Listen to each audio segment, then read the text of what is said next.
Well, we are here. We're back again. We are rolling through season 10 of the podcast, which keep your eyes out on our Instagram because Nico and I were just talking that I think we're going to do some kind of merch drop for season 10.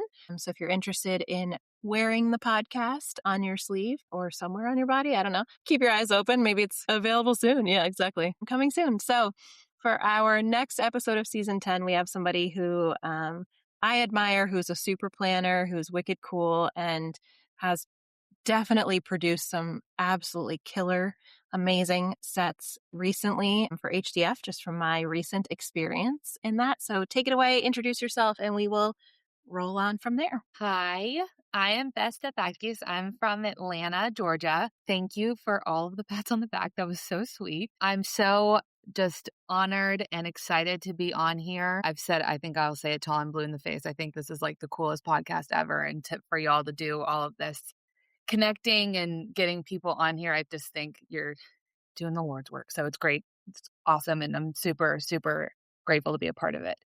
I've been Greek dancing or in the Greek dance world just, I'm sure, as long as everybody else, since Mom was making me go to Greek dance on Monday night since I was like 5 or 6 years old, and just have continued since. And there was the natural switch from Mom's making me go to dance to I get to go to dance. And now I'm at the point where, I'm the one putting on the dance practices and programs and all of that. So it's been an evolution, but I'm, very happy to be a part of it.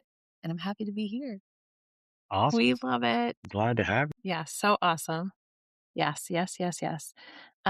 So we've had in our early podcast seasons, I think probably like season 2 and maybe season 4. I could be wrong. We had some people from Atlanta, but talk to us a little bit about that because there's a lot of new listeners, a lot of people who may not have heard those episodes.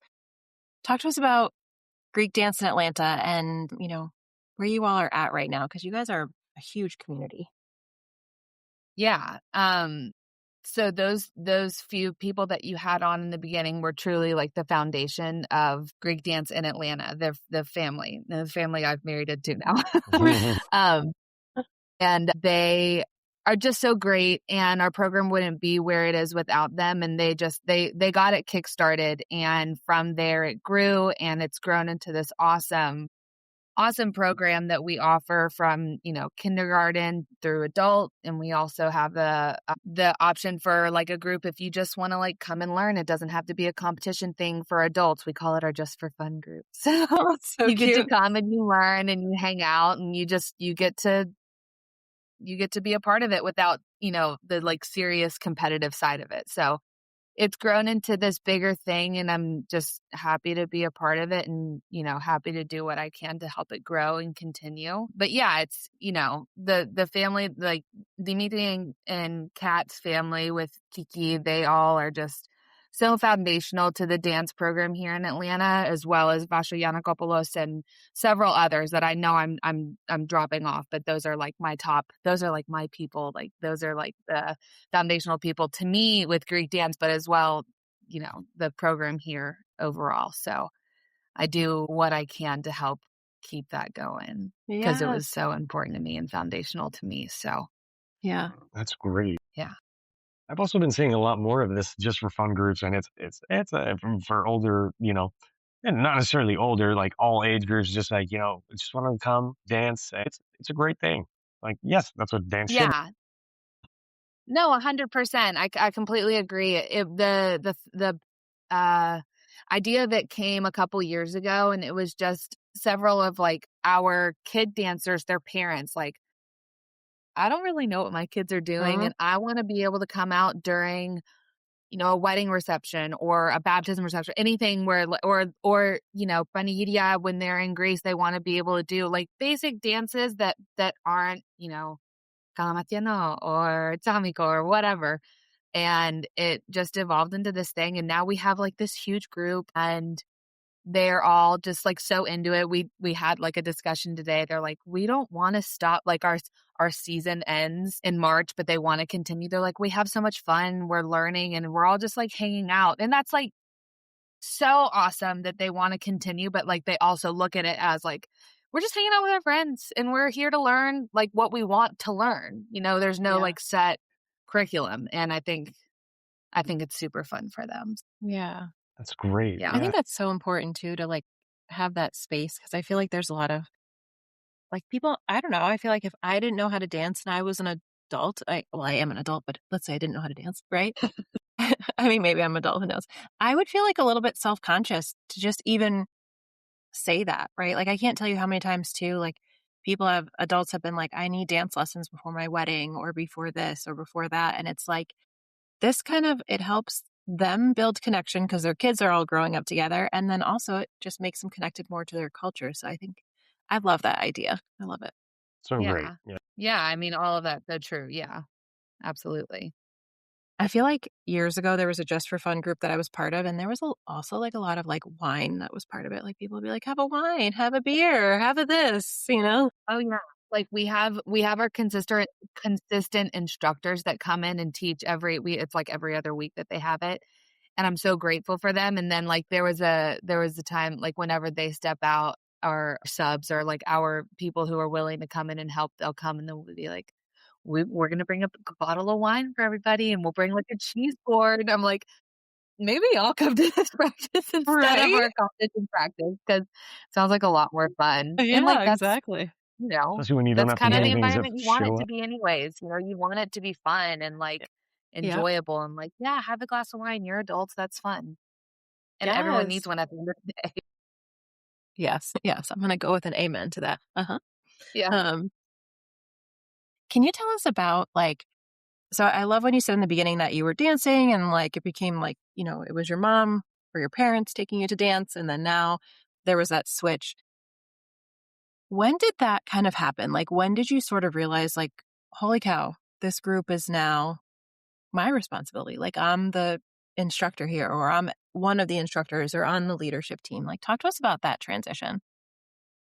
Yeah. I think, I think that like that whole transition from me being forced to go to dance where, our parents were driving us down and we like growing up, we weren't like super close to the church. We were probably like a 30 to 45-minute drive, depending on traffic, because it's Atlanta, uh, to get down here. So it was a commitment to go every week. And when we're driving down on a Monday night, we'd be coming in and we'd be here for the same, less time that we are in the car. So at first, like when we're young, we're just like, "Oh, I don't want to go to Greek dance. I don't care about it. Like, you weren't into it at, 10 years old or 8 years old or whatever it is. And I think it took being in the high school group and like going to competition and taking it seriously in that effect, for the switch to go from my mom's making me to I'm going, like I get to go to dance tonight or Mm-hmm. we're doing this tonight. Like it was a self-motivated type of want at that point. Mm-hmm. And then that the obsession like began, like you get to the point where you want to be doing something and it just it like overcomes you. And that's kind of how I felt with it. And it just continued and still continues to this day. And I think it like continued, yeah, like so through high school and then college, we kind of stuck with it too. Like I took a break, I think like freshman, sophomore year, and then junior year came, I transferred schools. And when I did, I transferred to a school that was within an hour from Atlanta. And my cousin and friend, they both were making the trip back and forth to Atlanta during the 1 to 2 days a week that we were having practices. And so I was like, well, if y'all are doing, I'm doing it. Like, I'll hop in on that ride. And they were also instructors at that point too. They had just started instructing one of our younger groups, like our third through fifth or fourth and fifth graders. And that has been going since 16. So that I'm on like my 10th year of instructing, which is Wild. so like, what is time? I don't Yeah. know. But that like we just continued it, and it was just because. And I'm not saying that everyone always says, "Well, you guys drove from Athens every week," and I don't ever want that to be like the standard for our kids, and I don't want them to think, "Well, you need to commit your time. It's like, no, you do what you can. And if Uh-huh. you choose to come back to it and you want to take your time for school, that's just as important.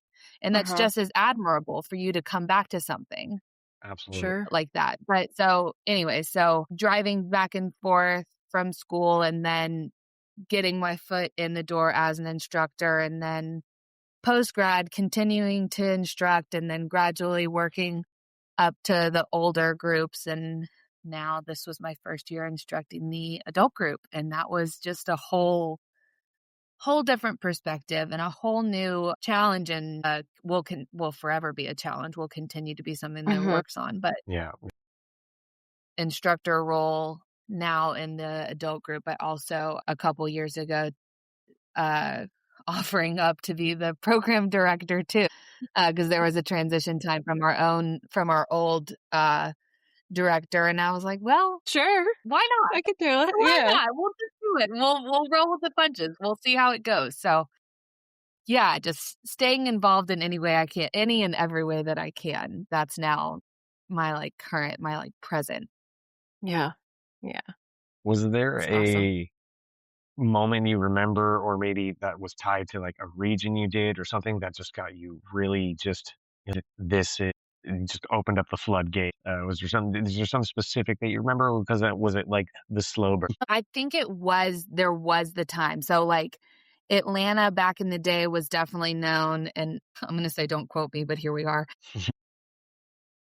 was definitely known like for their Pondian. And that was huge foundationally for me, and I would say others my age that are dancing in Atlanta. And it was because of, Dimitri Papadimitriou and Sandy Papadopoulos and their group that they had, that they took to FDF, to 4 or 6 or something like that. I don't remember. Yeah. And that was a big one, because those people who went with that group to FDF were then my instructors during the time where I was like, oh, I get to go to dance now. Mom's not making me go anymore. That was just like, that was the hook. Yeah. We were just so into it. And we were so blessed with those people who were teaching us and all of their knowledge and connections and everything that they had. But I think that was definitely our big Moment. hook. Yeah. It's so interesting when you said like Pontic, it actually kind of threw me back. And I think that's kind of unique because I don't think a lot of groups that are not like from like a Pontic Silogi or Silogo or something like that, they're not necessarily like diving into that. How did people like take those performances? Because I think sometimes the intent of the performance, the seriousness, the like underlying message is lost on people. And then they're like, you don't smile. Why aren't you smiling? Did people ever do that Yeah. to you Yeah. guys when you were dancing? Yeah. Yeah. Or like the kids in the group would be like, why aren't we smiling? And it was truly like the knowledge and passion of our instructors, and like understanding of all of the content that we were doing, that we just like trusted them, and we knew that they knew what we were talking about. And it definitely, like, I keep saying built the foundation, but it really did. Like, it makes like that, like Pondian, like pride, I guess, that Mm-hmm. dancers are to exude when doing sets from there. I feel like that's very much something that I think about. Like, I'm not worried about going up there and like being like, I'm smiling, I'm having a good time, dancing is great. It's more of like a pride for Greek dance as a whole. Like, I am proud to be up there doing this kind of stuff. I'm proud to be, so into something that's so rich in our culture and heritage. And I think that that's something that came from the days that we were doing that, the days that we were learning all of that Yeah. from people who knew what they were talking about. So All right. Yeah. yeah. I feel like you can see that when your group performs. Like, I definitely, to be honest with you, I don't 100% remember your first set this year at HTF, but the Flamboro set, like you guys, and I've said this like a broken record, like for me, when I look at a set and I'm not a judge, I don't pretend to be one, all that good stuff.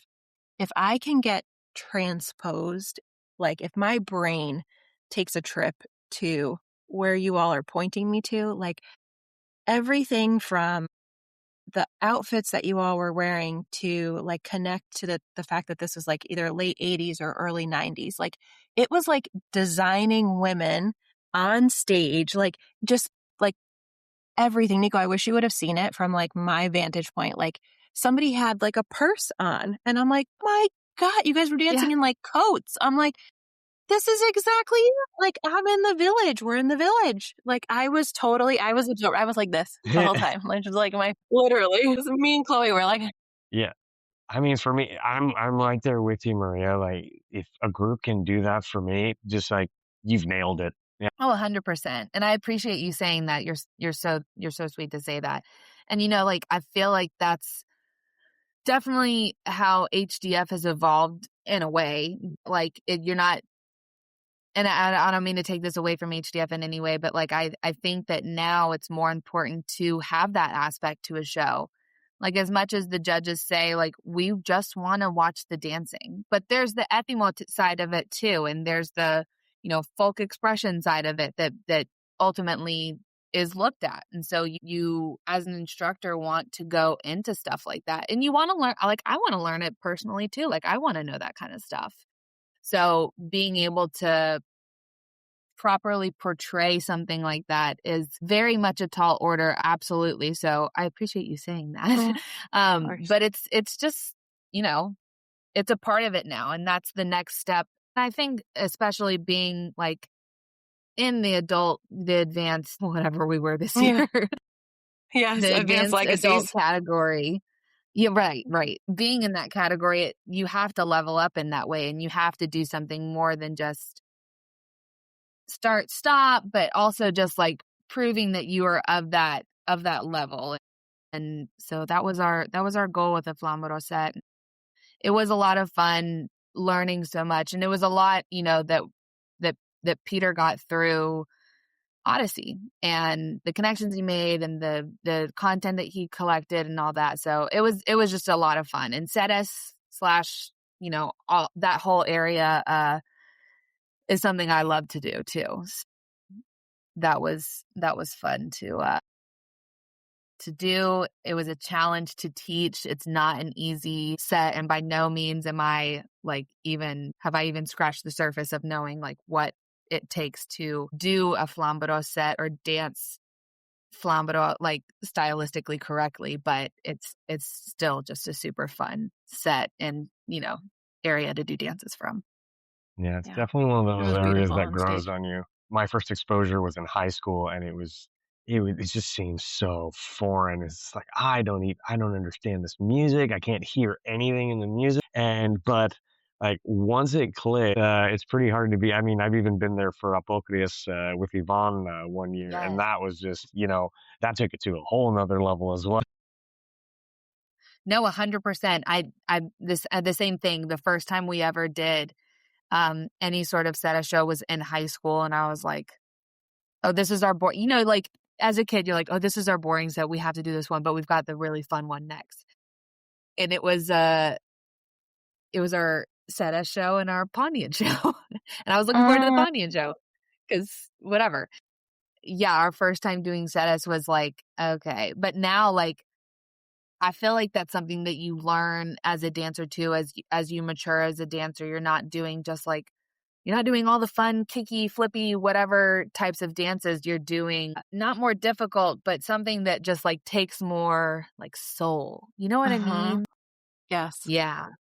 Yeah. And that's what Cetus is to me. It's just super soulful, and you can just like get down and like into it. Yes. That's the exact same thing with Ipiros too. A lot of people, oh, that's slow, boring stuff. It's just like, no. It's all about that No, soul. you just don't get it yet. You'll get it. Yeah, You you'll will. get it. Not yet. It definitely takes a mature dance. For sure. That's another perfect example, which again, that was our other set, Maria. We did an Ipiros set, and it's very much that way. It's like you don't know what it could be, like the potential that it has for you until you're like, in it. So I 100% agree with you. Yeah. And I think this came up in a podcast that we recorded that will be out before this one. So if people are listening, in sequence in season 10, it was that podcast was with a musician. And, I think what is an undertone to all this is like the ancestral connection or that soul connection or however you want to look at it, right? Like, and when I say ancestral, I don't necessarily mean like your particular or somebody's particular gayadas, papudas. It's just the fact that dance and music, especially folk music, is one way to kind of connect into the past. Like at some point in time, people were doing this like these exact same moves or, to the exact same songs or in the exact same way, like demonstrating, how you guys had like Apocryphs and Flamborough, right? Like, and that, I think once you get that and you let that sink in, I think you get connected a little bit more to the intent of the dance or the music or, whatever it might be. Absolutely. Absolutely. Yeah, it's like it's the connection to I always equate it to like my cousins in Greece. They all I love them. But they like just don't understand what Greek dance means to us and any sort of connection that we have over there because they are there and they they live that's their life. They're in it. And us being so invested in it here stateside, the disconnect is just purely, not I don't know. I don't know if it's like not ignorance, but just like that's how we hold on to our culture, our this. I don't know what the word is that I'm looking for, but you get what I'm saying. The heritage, the Totally. culture. Yeah. Yeah. 100%. Yeah. And I it's think so important like to us like this past summer we went and during the time that we were there, me and my parents drove like 3 hours to Nico Plakidis's workshop to pick up all of these costumes that we had ordered with him. And Susan Marina's one of our costume directors. She had been communicating with him and her time that she was going to be in Greece didn't work out. I was like, well, we will make it work. Like we'll go. And then there was like direction miscommunication saying that we were going to be closer and ended up being a 3-hour drive. But anyways, yeah. we got there and the day that we were going, all of my cousins are like, you're going to spend your day driving just to go pick. I'm like, yeah. Like that's something that like, because it's for our program. It's not just like personal. It's not just for me. It's for our program. And it's all of these amazing pieces. His stuff is just, and his workshop was absolutely insane. Yeah. I would just was recording the whole time or my dad was recording the whole time and I was like snapping photos. It was a really, really cool day, really fun experience. But I think that that's the disconnect is like, I was so excited about that day and like being able to go see his workshop and him and like, and just talk about stuff like that. And my cousins are like, you're going to spend your day in the car going to do what? And it's like, Sure. I feel like I was like, yeah. And it's really, really cool. Yeah, it's really freaking awesome. Yeah. I actually have a belt of his. A friend of mine, Nico Bocinas, got me one of his belts and, with like the big gold pieces on it. And I wear that. I was going to wear it to the Sunday night party at HDF, but it just didn't work with the dress that I brought for it. But I wear it with like, I know, Nico, you understand. I know. I wear it with like normal fashion because I think it's so freaking cool. And I'm sure if I love somebody, they'd be like, really? But yes, it's like, it's Yeah. cool to me. It's an accessory. Absolutely. I love that. No, I love that. And I'm sure it's really freaking baller. So I mean, wear it listen, every That's the time. case. I'm going to bring Sarukia. exactly. You should. Absolutely, you should. I love Yes. that. But Why again, not? jeans. Listen, I think it could be fashion. Anything can be Anything can fashion. be We know fashion. this, right? Weirder things are in trend, I'm sure. Yeah. Correct. But I can appreciate like how you're explaining sort of this like deeper connection because it's there. And also I think like when we think about what does it mean to be like a Greek American, obviously religion, that's part of it, but not everybody is Orthodox or practicing or whatever. But I think what's unique about Greek Americans or Greeks in the diaspora is that dance connection, right? Like you have Italians, and sure, they have a few dances, but, like, you don't see it that much, you know what I mean? Or, like, Italian music, what you see, you have, like, Bocelli and this and that, right? Like, it's not necessarily like I couldn't tell you a folk artist. Yes, okay, I'm not attuned to that too. I'm not trying to trivialize it, but I think like just a huge part of the Greek experience in the diaspora is this ability to connect to the culture through dance and music. And it's what non-Greeks love to see too. Like, why are Greek festivals so popular? Because of the food and the entertainment, you know? Absolutely. I mean, it's Absolutely. I always been totally agree something with that you. has, I'm gonna say set us apart. Going back to even like Zorba the Greek, where it was really, famous. Of course, they have dancing in that. And then pretty much every other Greek movie you see, at least most of the lighthearted ones, there's always some element of dance. Big Fat Greek Wedding, whatever, like Mhm. even Right. even more modern stuff. But yeah, Mhm. And it's Yeah. so something that I feel like regardless of what religion you are or anything, whatever you are, it's something that people can relate to. And I love your point of the festival. Why are the festivals so popular? Because of the food and entertainment. Like people love I used to think I was like the bomb.com when somebody random at the festival would come up to me like, "Oh my gosh, can I get my photo done with you?" Yes. Of course you can. Like I thought Step that on was the up. coolest thing ever. And trying to explain stuff like that, there's that disconnect, but you can always relate, like, people understand dancing, like, dancing is universal. Yes. And even, Yes. like, today, this is so uh random. Group from FDF is renting our costumes, and I was at the UPS store, and the guy's like, "So what is this?" I was like, "Well, I can really get into it if you want." And I like explain like HDF and FDF and our costumes and, why does this box weigh 32 pounds? And Yeah. like the whole Yeah. everything. And he's like, "Oh yeah, like we've got a lot of Greek customers here." And one thing I noticed about all of them is that you all know each other. I said, "We all know each other and we likely are related." Yes. But yeah, and he immediately, like, connected and, like, understood that, like, "Okay, I got it. I get that." And so it's Yeah. just, it's cool.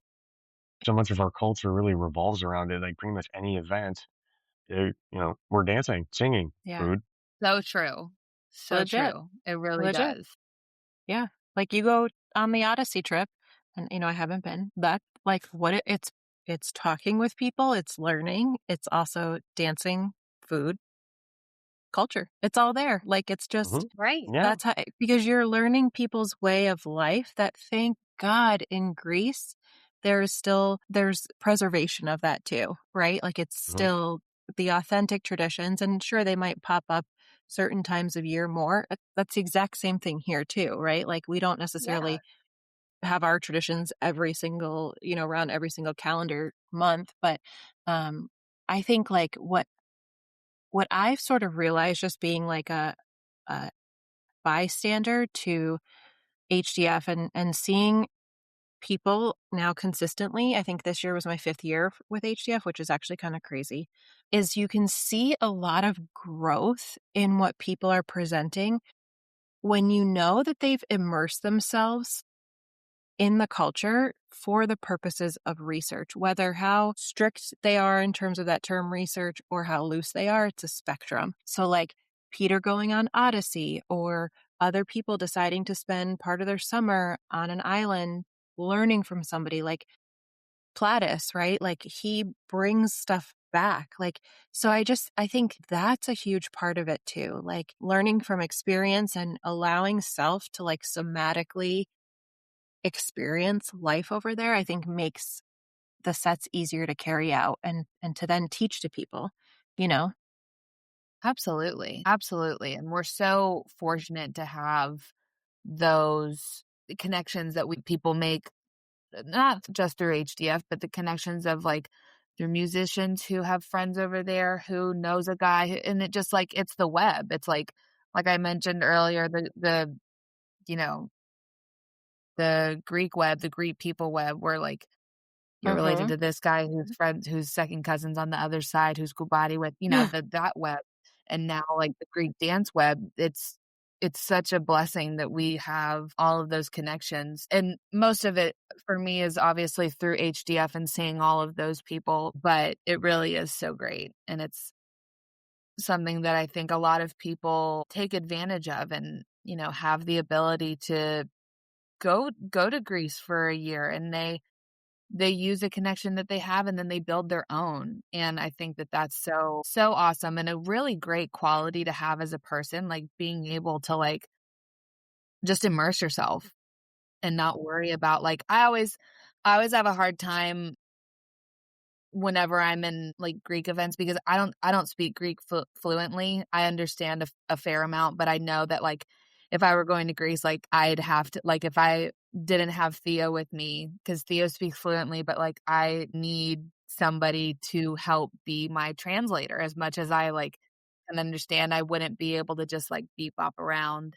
And people who have that and like confidence to go into do their research personally or reach out to people, admire them so much because that's such an important quality to, pursue the preservation of Greek dance for us, you know, this side of the water. So Yeah. it's a really Yeah. cool thing. Yeah, I agree. And I think the beauty is that you can always find like commonality in language, and the detriment to that is there's always a little bit that gets lost in translation, right? Like always a Yep. little bit. But I think too, like to your point, like immersing and just living like doing what the locals do, doing what your pareja there does, and accepting that, like just absorbing it, I think is one of the best ways to like be able to bring back things to a group and try to teach them like this is how you should be feeling during this, because that's what comes off the stage that like smacks you in the face. Like, and that was flamboro for me, what you guys did this year, like literally. And then I was like, shoot, I'm like, okay, these fashions from like the late 80s, 90s are kind of cute. Like, I'm not mad at the blazer with a belt.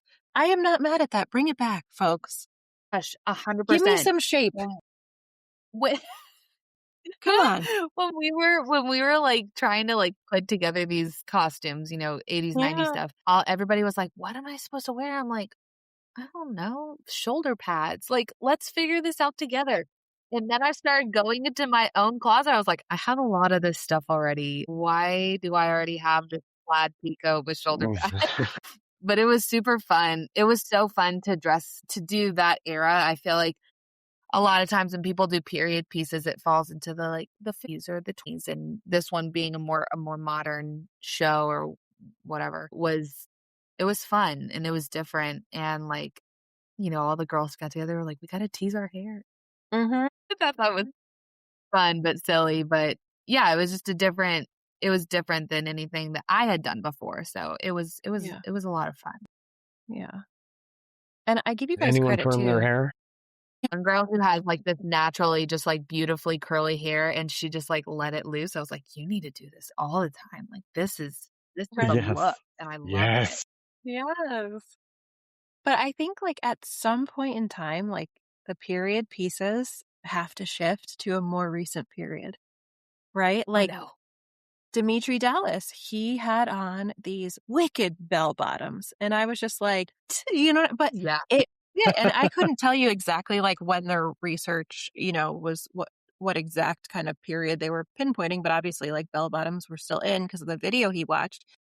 But at some point in time, like groups need to challenge themselves to move away from the 50s, or sometimes it's like 30s or whatever it might be. And because there's footage from the 80s. Like Dean of Dallas is a master at this when he does his sets, right? He's a master at that. Like he's like last year, whatever, 1986 or whatever the heck they did. I don't remember, but Yeah. That bunny. Yeah. Yeah. you know, No, 100%. I think where that is, it's something that, okay, yeah, we have more stuff, but I think they thought, you go further back, it's more authentic. And so, that's why it's like, oh, if we're doing season 40 stuff, then we know it was, and now we're at a point, I think, where it's like, it was still authentic in the 80s. And if anything, we have that much more stuff to compare to, that much more, you know what I mean? But yeah, No, I agree with you. And I think that that's a funny conversation to have because so many people are like, to your point, exactly.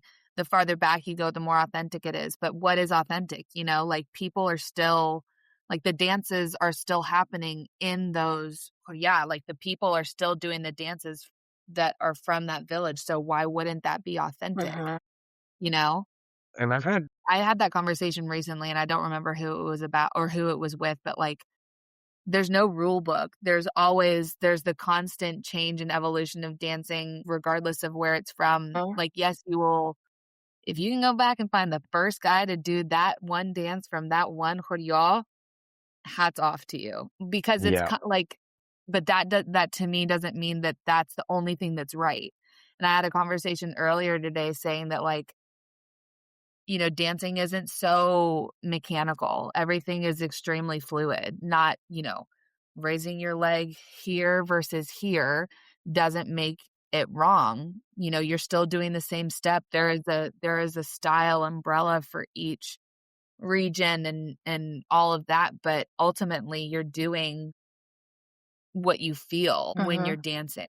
There are the low parts of the dance and there are the exciting parts of the dance, but ultimately there's no like it's not so black and white. There's a lot of gray, and I think that that's definitely. the cool part of it too. yeah, There's also something else that I've had with conversations that I've had with older researchers about the stuff about, even that in the 50s, where that stuff was recorded in the 60s, you busted out one of those big cameras, people aren't necessarily going to dance the way they normally would have. They're going to yes, add a whole bunch. And we saw this, and it's been said with Dora Stratu stuff too. When she did all the documenting and whatever and bringing people to Athens, they weren't necessarily dancing. They're like, oh, I have to be that much more, because this is, Dora Stratu, or like this is such a professional thing. And, these are people from the village, Dora. So we got to also understand like just because it's older doesn't mean it's correct. Absolutely. And your point with the big camera, that's such a valid point. Who's gonna Yeah. it's like Think getting about it. You caught have and you're like, "Wait." the big box. Yeah. It's like, yeah, whoa. I yes. love that point for sure. I also think too, and Bess, I feel like you're a little bit too young for this, but I definitely remember like traveling to Greece where my dad had like one of those huge camcorders, like as his Hmm. carry on. And you would be so surprised. Like you go through the Athens airport and they would question, like customs was actually there. You know what I mean? But they would question him, like, why do you have that? Like he was going to go to Greece and sell it. And he's like, I'm bringing it for a baptism or a wedding. Or I remember for my gig on Papu's 50th anniversary, and they were just questioning him, like hounding him. But it Oh, literally, that's like, it true. was huge. Those cases were huge. And then the camcorder like sits on your shoulder like a news guy from today. And Right, it's that's like, exactly what I'm picturing. like if somebody, not if, when somebody does that at HDF, because we're starting to see like people have like the small cameras. I want the big one. Go for it. If anybody's listening to that, go for it. I Enough of these know. small, cute cameras. Challenge. Yeah. You have to be period correct. So get that camera out. So true. I Exactly. love that. That's so funny. Oh my gosh, that's actually really funny. Makes me laugh. So, Bess, tell me, I'm curious about now, since you guys have such a strong dance culture, like what's going on now? Is it kind of on autopilot? Like, what are you guys doing with retention? How do things work there? Is it just kind of like you guys have like a nice flow, or what challenges are you guys coming up with? Yeah, I mean, I feel like there's always constant challenges because there's always right after HDF, you're just like on this high, like wanting to step up and like learn from, because or as much work as we put in this year, there's always room for improvement. And I feel like right after HDF, everybody's on this high and you want to like be reaching out to people and build on like the foundation that you have and like take the comments from the judges and move forward with them and all of this stuff. So yeah, I mean, I think there's constant work being done. I've had a conversation earlier today that was like an hour long and it was just like it was due to that high. It was just like all right, here's what we're going to go this is what we're going to do going forward, and not just for the adult group but like our program as a whole and like how we're going to structure next year and which instructors are going to be for which group and how we're going to make, changes for each group. And, there's always something that you want to, I never want to leave anybody as like our director, which just sounds so big, but like I couldn't do it without like the village, everybody that's a part of it. You never want anybody to feel like unprepared. So I feel like that's the drive for the constant work that's put into it. And like, while everybody that's in it is a volunteer, because that's what it is at the end of the day, we are all voluntarily doing all of this. You want, unfortunately, voluntold, you want to make sure that it is something that you can hang your hat on, and you don't want people to like feel unprepared or feel like they're being slighted if it's not, if they feel like it's just not up to, a standard. So that's something that I think about a lot. I want to make sure that like what I'm doing or like the impact that I am hopefully making for this program is something substantial. There was something that somebody said to me one time. It's like, you appreciate so much somebody who comes back to a program because you want to give to the program that gave so much to you. So like for me, it was something that I felt gave me something so foundational to who I am as a person, and something that I find so much passion in. I want to give back to that program, and I want to make sure that like our, high schoolers or middle schoolers or our 5-year-olds, whatever, are getting something out of this program that I am proud of, but also something that they want to hopefully do, that we can carry on, Greek dance and this program, but Greek dance as a whole going forward. I think that's important. I think that was embedded in the people who made this formative for you. It's, like a torch that we all have to carry in some way, shape, or form. And I think to the point of it's all volunteer, I think that's why, like when you're doing these things, and I always think about the same with the podcast too, like I'll keep on doing this because there's always going to be stories to be told, right? We're never going to run out of stories. I think where you reach a point is if it becomes not fun, So the onus of that, though, is so on you, the collective you, to figure out like what makes this still fun for you, like what makes it still connected for you. And I think how you think about like, I have to keep this going with the team and with everybody who's involved because it's influencing the future. That's fun to think about. Like, that's really freaking cool. Yeah. It's like when I'm like, totally white and, rocking knee highs that are like around my ankles, like I want somebody else to be running this podcast, like, or whoever, or a dance group, like whatever, like keep it going, Yeah, absolutely. I completely agree. And I think it's also like the want to like not like be an example, but just like show that like, you can do this. You can balance your life to where like you're doing something Yes. that is passion, but isn't like something that it is a volunteer, but it's something that you want to be doing too. Like Yes. I think that's a big thing for me is like, while I have, my family life and I have a 2-year-old and I'm 7 months pregnant, I still want to like be so involved in something like this because I want to be an example for them, but I want it to continue for them as well. And I wanted to dance at HDF. I probably looked like I had a bowling ball taped to my stomach, but I wanted to do like, it's just, I don't want to step back from something, and I don't want that to be the example just because, life around it is moving on, or not moving on, but, continuing, whatever. Yeah. Yeah. Mhm. Absolutely. Absolutely. No, I think it was amazing. It was fantastic to see you dance in general, to see you dance while you're expecting. I think it's really freaking awesome. So give yourself some credit for that too, Thank you. It's a busy Definitely. But weekend I for just us. and like say again. It's a busy weekend for us. And then that on top of Oh, that, no doubt. No doubt. No doubt. We definitely we got our steps in, and Yeah. just, mental work. Yes. Mental gymnastics. No, I mean, I agree. And like I think ultimately it's just like why give something up that you're so passionate about just because, like we said, life Mhm. life Mhm. continues. Yeah.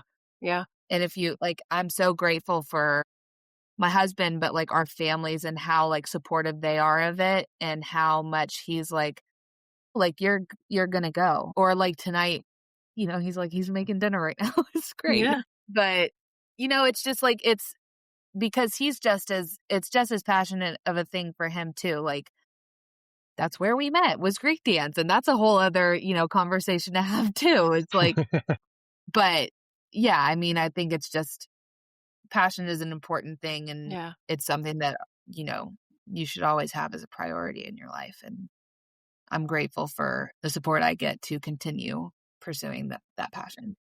Yeah. I totally believe that. I think so many people we have work for a living and we have careers, and this brings us, if I can, say this and not putting words in people's mouth, but almost like way more fulfillment than, even like our day job, which is, where you spend most of your time. So Absolutely. it's really Absolutely. special. It's really There are special. times of years where I'm like, my job is definitely taking a backseat for the next 2 months or whatever it is. Greek dance is definitely number one right now, or whatever it may be. But yeah, no, 100%. It's the passion side of it, and it's something that you want to be doing. So Yep. I agree. Yep. Yeah. Yep. Best to kind of like round out the pod, if you were to give anybody a piece of advice regarding directing or running the program, right? Because, a lot of people might not necessarily be on the dance side, but they might be on the operation side of the program. What would your advice be to people? I think your point in that you want to continue, and like it's kind of going back to the subject we just spoke about, but like you want to continue to do something because while it's fun and you still have a passion for it and a drive to continue it, you don't want to do something if it's not fun. And I think that that's an important side of it. And if you don't see that it's fun to you anymore, then I think that that's something to look at. But I think that, with, again, this being a volunteer passion type of project, that like you're in it for a reason. You're not just doing, and especially like as an adult, your parents aren't making you anymore. Right. This is you're here by choice now. And I also think that it's just important to, look at everything that you're doing in this world, like as a team effort. You never have to do anything solo. The web is so big and so strong that there's always somebody that you can lean on, whether it be, managerial, logistical, research, anything. There's always somebody that is willing to help, because I truly believe that there is always somebody that has the same passion and drive that you do with stuff, and they don't want it to die out just as much as you do. So lean on your team and never lose that passion. Amazing.